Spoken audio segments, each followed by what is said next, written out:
చిలిపితనమే చిగురు తొడిగే చిద్విలాసం ఈ ప్రేమ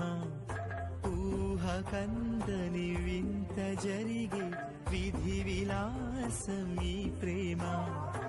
అందమా వరమై అందుమా నువ్వు నాకై పుట్టినావని నమ్మినానే ఓ చెలి నీకు నాకు బ్రహ్మ ఎప్పుడు రాసి పెట్టెను రా సఖీ